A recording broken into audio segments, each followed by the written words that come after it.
এই মুহূর্তে যে বড় খবরের দিকে নজর রাখবো, ডিভিসি জল ছাড়ার ফলে বিপত্তি। জগৎবল্লভপুর ব্লকের একাধিক এলাকা জলমগ্ন, ভেঙেছে একাধিক বাঁধ, নতুন করে বিপত্তির সৃষ্টি হয়েছে।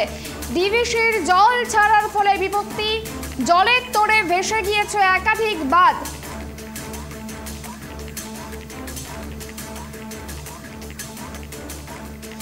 ডিভিসি জল ছাড়ার ফলে বিপত্তি হাওড়ায় জগৎবল্লভপুর ব্লকের একাধিক জায়গায় বাড়ছে জল, একাধিক বাঁধ ভেঙেছে বলে সূত্রের খবর। জগৎবল্লভপুরের পাতিহার অঞ্চলের হাবিজপুর এলাকায় বাঁধ ভেঙে বিপত্তি। মুখ্যমন্ত্রীর নির্দেশে যুদ্ধকালীন তৎপরতায় চলছে বাঁধ মেরামতির কাজ।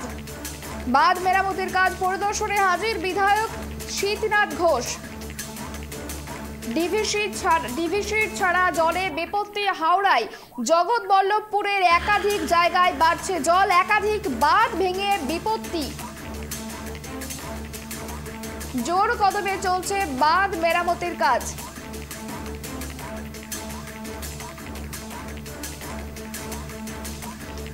ডিভিসি ছাড়া জলের বিপত্তি হাওড়ায় জগৎবল্লভপুর ব্লকে বাড়ছে ক্রমশ জলস্তর এবং যার জেলে ভেঙে গিয়েছে একাধিক বাঁধ।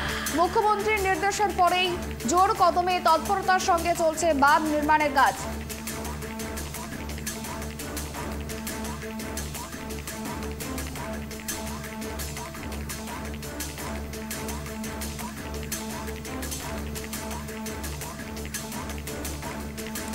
ডিভিসির জল ছাড়ার ফলে বিপত্তি হাওড়া, এই বিষয় নিয়ে আমরা কথা বলে আমাদের সঙ্গে সরাসরি লাইভে রয়েছে আমাদের প্রতিনিধি প্রসেনজিৎ। প্রসেনজিৎ, এই মুহূর্তে ঠিক কি পরিস্থিতি? ডিভিসির জল ছেড়েছে, একাধিক বাঁধ ভেঙে গিয়েছে, এই মুহূর্তে ঠিক কি ছবি উঠে আসছে?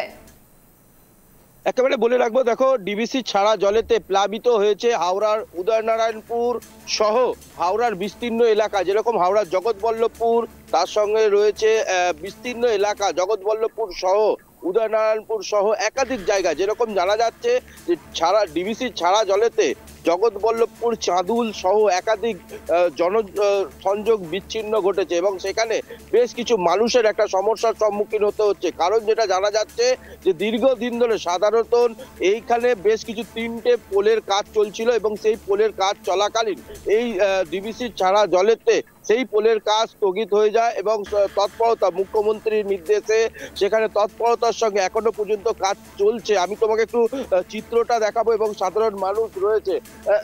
দাদা, এখানে যে দীর্ঘদিন ধরে কাজ চলছিল, কতদিন ধরে কাজ চলছিল? হ্যাঁ, প্রায় 1 বছরই কাছাকাছি হয়ে গেল, কিন্তু কাজটা ঠিক কি বলবো আর, মানে যে পোলটা ছিল সে তো অবস্থা খুব খারাপ ছিল, সেই পোলটা তো ভেঙে গেল, আবার নতুন করে চলতে চলতে এই অবস্থা হয়ে গেল। এই যে দীর্ঘদিন ধরে সাধারণত আপনারা চলাচল করতে পারছেন না, যে এলাকায় ওই এলাকায় যেতে পারছেন না, বা পুলিশ প্রশাসনকে তো সব বলা হয়েছে। ওরে বাপরে, সেই মুন্সিহাটে এসে ওইটা দিয়ে ঘুরে মানে আসতে হচ্ছে, আর একটা হচ্ছে সেই জগৎবল্লভপুর যে মিরপাড়া আছে সে ওইটা দিয়েও ঘুরে আসতে হচ্ছে, বিরাট অসুবিধে, মানে অসুবিধার শেষ নেই।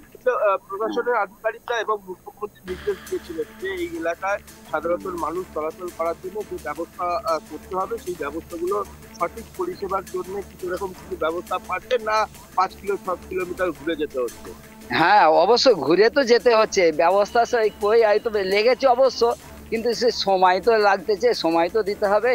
হ্যাঁ, তো কাজটা হবে আস্তে আস্তে, মানে কাজ হচ্ছে, কিন্তু কাজ হতে হতে এই অবস্থা হয়ে গেল। এখন আর কি করে কাজটাই সম্পূর্ণ হবে?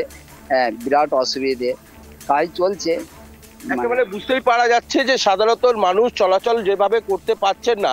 আমি একটুখানি চিত্রটা দেখাবো, তুমি জলের স্রোতটা দেখতেই পাচ্ছ। সাধারণত একদিকে যেরকম বাঁধের সংরক্ষণের কাজ চলছে, আর অন্যদিকে সাধারণত যারা কন্ট্রাক্টররা যারা বাঁধ সংরক্ষণের জন্য যে গ্রামে যদি জল না ঢুকে যায় সেই ব্যবস্থার দিকে নজর রাখা হচ্ছে। একদিকে যেরকম তুমি দেখতে পাচ্ছ যে সাধারণত একদিকে বাঁধের কাজ চলছে অলরেডি এবং একদিকে যেরকম বাঁধের কাজ চলছে, আবার অন্যদিকে দেখা যাচ্ছে সাধারণত মানুষ চলাচল করার জন্য, সেই পারাপার করার জন্য সেই রকম কোনো সংরক্ষণ ব্যবস্থা নেই।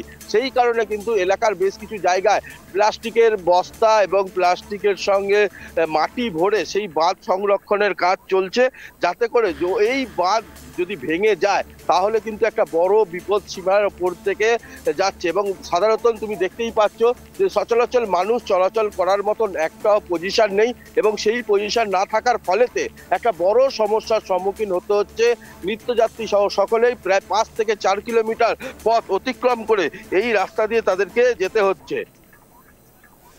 একেবারে প্রসেনজিৎ, যে পরিস্থিতির কথা তুমি বললে তা একেবারে বিপজ্জনক। সেক্ষেত্রে বাঁধ মেরামতির কাজ তো চলছে, কিন্তু ডিভিসি যেভাবে জল ছাড়ছে সেক্ষেত্রে কি বাঁধ মেরামতি সম্ভব? দেখো, ডিবিসি ছাড়া জলেতে যে জল এখনো পর্যন্ত যেটা জানা যাচ্ছে যে সকাল 8টা পর্যন্ত 1,82,595 কিউসেক জল ছাড়া হয়েছে ডিবিসি জলাধার থেকে, এবং সেই জলাধার থেকে জল এসে পৌঁছাতে কিন্তু বিকেল 3টে পর্যন্ত হতে পারে। কিন্তু এখনো পর্যন্ত যেটা সকাল 6টার সময় 1,56,382 কিউসেক যে জলটা ছাড়া হয়েছিল, তা জল কিন্তু এসে পৌঁছাতে এখনো প্রায় 1.5 থেকে 2 ঘন্টা লাগবে। সেই মতন অবস্থা কিন্তু জলের চাপ অলরেডি বাড়তে শুরু করেছে, এবং যারা কৃষি বিপন্ন মানুষরা যারা চাষবাস করে খান, তারা কিন্তু যথারীতি মতন একটা সমস্যার সম্মুখীন হতে হচ্ছে। তাদের যে প্লাবনের সমস্যা, সেই জমি ডুবে গেছে অলরেডি বেশ কিছু জায়গায়, যেরকম হুগলির দিকে যেরকম জমি ডুবে গেছে, গিয়ে ধান চাষে নষ্ট হচ্ছে। এবং তার পাশাপাশি বলে রাখবো যে জগৎবল্লভপুর ছাড়াও উদয়নারায়ণপুর, হাওড়া, আমতায় সেখানে একটি ব্রিজ ভেঙে গেছে, এবং যেটা পারাপারের জন্য একমাত্র ব্রিজ, সেটার জায়গায় সেখানে নৌকো চালিয়ে পারাপার করতে হচ্ছে। এইরকম একটা অবস্থায় কিন্তু মানুষের জনবিচ্ছিন্ন একটা পরিস্থিতি তৈরি হয়েছে। এই জগৎবল্লভপুর সহ হাওড়া, উদয়নারায়ণপুর সহ আমতা একাধিক জায়গায় এই জনবিচ্ছিন্নতার দেখা যেতে পারছে। কারণ যেটা বোঝা যাচ্ছে যে প্রশাসনিক আধিকারিকরা যেভাবে কাজ দ্রুততার সঙ্গে তৎপরতার সঙ্গে কাজ করছেন, সেখানে কিন্তু একটা সাধারণত মানুষ চলাচল করার পরিপ্রেক্ষিতে সেখানে নৌকো এবং ডিঙি ব্যবহার করতে হচ্ছে।